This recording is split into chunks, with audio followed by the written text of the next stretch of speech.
Chers frères et sœurs, mes bien-aimés, bonjour. En ce jeudi saint, nous nous trouvons donc dans le cœur de l'Église, tout près de l'autel, puisque aujourd'hui nous célébrons à la fois le repas pascal de Jésus, ce dernier repas à la Seine, et en même temps l'institution de l'Eucharistie. Il nous a paru important de se placer devant l'autel du sacrifice. Nous allons entendre au cours de la messe, que ce soit par télévision, par vidéo, le livre de l'Exode, qui est justement un des récits d'institution du repas de la Pâque juive. Et voilà un extrait de ce que dit le chapitre 12 de l'Exode. « Vous choisirez l'agneau d'après ce que chacun peut manger. Ce sera une bête sans défaut, un mâle de l'année. Vous prendrez un agneau ou un chevreau. Vous le garderez jusqu'au 14e jour du mois. Dans toute l'assemblée de la communauté d'Israël, on l'immolera au coucher du soleil. On prendra du sang que l'on mettra sur les deux montants et sur le linteau des maisons où on le mangera. On mangera sa chair cette nuit-là, on la mangera rôtie au feu, avec des pains sans levain et des herbes amères. Vous mangerez ainsi la ceinture au rein, les sandales aux pieds, le bâton à la main. Vous mangerez en toute hâte. C'est la Pâque du Seigneur. » Voilà ce petit extrait de l'institution de la Pâque qui est renouvelée chaque jour. Vous savez que c'est donc le mémorial, c'est-à-dire que nous vivons véritablement ce moment de la sortie d'Égypte, moment de salut et de libération. Les Juifs, lorsqu'ils célèbrent la Pâque, comme ce soir par exemple, puisque nous avons le même jour, eh bien, c'est la pleine lune aujourd'hui, ils disent « nous étions esclaves ». En ce moment, nous étions esclaves et le Seigneur nous a libérés. Mémorial donc de cette sortie d'Égypte et aussi, plus anciennement, cette fête de Pâques reprend une fête agricole, d'où aussi les pains sans levain, les prémices, les premiers grains de la première moisson, du début de la moisson, et donc ces grains qui sont broyés et sans levain, le levain étant fait avec les grains de la précédente récolte. Donc non, on va faire quelque chose de nouveau, une nouveauté, et donc c'est du pain sans levain. C'est aussi du pain sans levain parce que justement dans ce mémorial de la sortie d'Égypte, il faut se presser, il faut le manger en toute hâte, pas le temps évidemment de laisser le pain levé. On mange donc l'agneau et ce pain avec des herbes amères qui rappellent justement l'esclavage en Égypte. Mais également, on verse du sang sur les linteaux des maisons. Et alors, je voudrais vous dire un petit mot justement sur la question du sang, développer un peu cette partie-là. Vous savez qu'il y a une très grande importance du sang dans la Bible parce que le sang, c'est la vie. Déjà après le péché des origines, le premier meurtre de Caïn tue Abel et on nous dit combien le sang d'Abel crie vengeance. Oui, il a été cette victime innocente qui avait sacrifié, lui, des animaux pour les offrir au Seigneur, les premiers-nés de son bétail, et il est tué par son frère. À partir de ce moment-là, dans la Genèse, il est bien prévu que tout juif ne peut pas manger du sang, ne peut pas boire du sang. Il peut manger les animaux, mais vidés de leur sang. C'est une interdiction formelle qu'on retrouve dans le livre des Lévitiques en particulier. Et puis, à ce moment de cette Pâque du Seigneur, ce que nous venons de lire, eh bien, à la fois les Égyptiens, d'abord, ont tué les mâles du peuple hébreu pour qu'ils ne prolifèrent pas. Et tuent les garçons. Il semble bien que Moïse a été justement sauvé des eaux, mais tous les autres garçons ont été tués. Et la dernière plaie d'Égypte, la 10e plaie d'Égypte, c'est pour que le peuple égyptien, et Pharaon en particulier, prennent conscience de ce meurtre de ses enfants. Le peuple hébreu est d'abord une victime, et cette plaie des premiers-nés des Égyptiens, eh bien, est comme une sorte d'appel, de prise de conscience, qui va d'ailleurs marcher pour Pharaon, qui va laisser partir enfin le peuple. Mais pour racheter les premiers-nés, pour se rappeler aussi qu'on est d'abord cette victime et qu'on est sauvé par Dieu, eh bien ce sang va être, le sang de l'agneau cette fois-ci, va être versé sur linteaux des portes en signe de reconnaissance, pour ne pas que les premiers-nés des Hébreux soient tués. Mais l'agneau, en l'occurrence, l'agneau pascal, sert de substitution en un sens.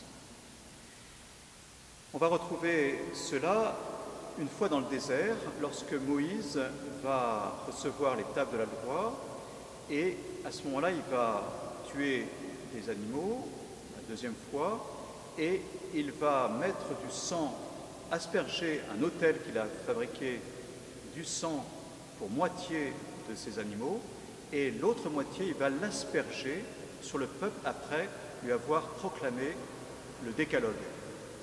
Et il y a donc une alliance qui est scellée entre Dieu, symbolisé par l'autel, et le peuple avec ce sang. En un sens, le sang versé sur l'autel, c'est le sang de la vie de ce peuple qui est pourtant pécheur, qui a d'ailleurs fait le veau d'or quelque temps avant, qui est donné au Seigneur. Voilà, je vous donne ma vie. Le peuple redonne sa vie à Dieu. Et Dieu donne sa vie à ce peuple en l'aspergeant. Vous voyez cet échange, cette alliance qui est fondatrice de tout le peuple d'Israël. Et puis, ça va continuer évidemment lorsqu'il y aura la construction du temple, je passe des années, eh bien on va faire des sacrifices d'animaux et on va asperger l'autel avec ces sacrifices. Et en particulier, une fois par an, le grand prêtre, alors cette fois-ci dans le Saint des Saints, va asperger le propitiatoire, l'autel qui représente le trône de Dieu, avec le sang d'un animal, et il va demander le rachat de tout le peuple. À nouveau, comme une substitution, cet animal et tout le sang versé, voilà tous les péchés qui sont commis, qui sont rendus d'une certaine manière et sont donnés à Dieu pour demander son pardon. Et le Seigneur, effectivement, pardonne. Mais nous savons bien que cela ne peut pas sauver en tant que tel. Ça reste comme une figure du salut. Alors il faudrait quelqu'un qui soit pas simplement un bourreau, qui ne soit pas complice du sang versé, que nous sommes tous. Nous sommes tous à la fois peut-être des victimes dans certains cas, mais aussi en un sens des bourreaux. Nous participons à ce péché de l'humanité. Et donc il faudrait une personne qui ne soit que victime, qui ne soit pas elle-même bourreau. Et c'est donc la figure du serviteur souffrant qui est prophétisée par Isaïe, on en a déjà parlé, on en reparlera demain. Et bien sûr, cette figure du serviteur souffrant, c'est Jésus. Jésus est cette victime totalement offerte et totalement innocente. Et Jésus est à la fois le prêtre, l'autel et la victime. Le jeudi saint, et bien sûr le vendredi saint, il est cette victime offerte. Victime parce qu'il va être arrêté par les soldats, arrêté par les chefs des prêtres, condamné et flagellé par les Romains et finalement tué. Il est en même temps l'autel, puisque c'est sur lui, c'est son sang qui va être versé sur la croix, le sang de Jésus, le sang de l'innocent. Et il est le prêtre parce qu'il s'offre lui-même. Et il s'offre justement dans cette première Eucharistie du jeudi saint, où il dit « Ceci est mon corps livré pour vous, ceci est mon sang versé pour vous. Prenez et mangez-en tous, prenez et buvez-en tous. » Et vous voyez comme ces paroles sont presque choquantes, puisque le corps livré, c'est celui de l'agneau pascal, l'agneau qui était mangé par le peuple hébreu et auquel nous allons communier aujourd'hui, cette année, par communion de désir. Et puis ce sang qui était pourtant interdit de boire. Voici que Jésus dit « Buvez-en tous, Et qu'est-ce qui se passe alors? C'est que ce sang versé sur la croix, ce sang jaillit du cœur aussi de Jésus, transpercé où sort du sang et de l'eau. Eh bien, ce sang, à la fois, est la conséquence de nos péchés, du meurtre finalement que nous faisons de Dieu par notre péché. C'est au moment même où nous sommes bourreaux de Jésus que ce sang est versé sur nous pour nous purifier, pour laver nos robes dans le sang de l'agneau, blanchir notre robe nuptiale dans le sang de l'agneau. Et en même temps, ce sang versé, c'est ce sang qui nous donne la vie.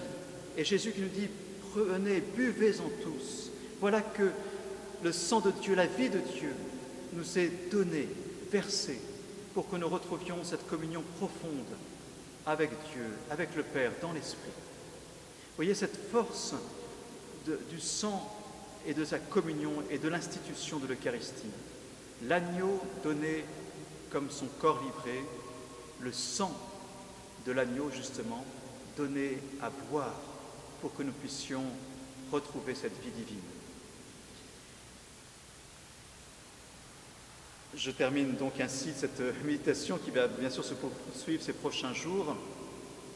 Je vous invite à regarder sur le site les documents pour prier à domicile. Vous allez à la fois quelque chose sur la communion de désir qu'on remet, quelques dessins pour les enfants. Vous aurez également la possibilité peut-être ce soir de veiller avec Jésus à Gethsémani, veiller au reposoir que vous allez faire chez vous, et avec peut-être une bougie, quelque chose, une représentation de Jésus, et puis peut-être lire, c'est ce qu'on vous propose, une partie ou tout des chapitres 13 à 18 de l'évangile de Saint Jean, donc le dernier repas et le dernier adieu de Jésus à ses disciples, cette grande prière sacerdotale, puis finalement son arrestation au jardin des Oliviers. Un moyen peut-être d'être en communion avec Jésus et relire donc ces passages qui sont vraiment très très beaux. Vous pouvez les lire en famille, alternativement, ou tout seul, bien sûr, à la maison, ou quelques extraits. Voilà, je vous laisse regarder les autres documents qu'on vous a donnés. Je vous souhaite une bonne soirée. Voilà, une très grande communion dans cette fête aussi du sacerdoce. Merci pour tous les messages reçus.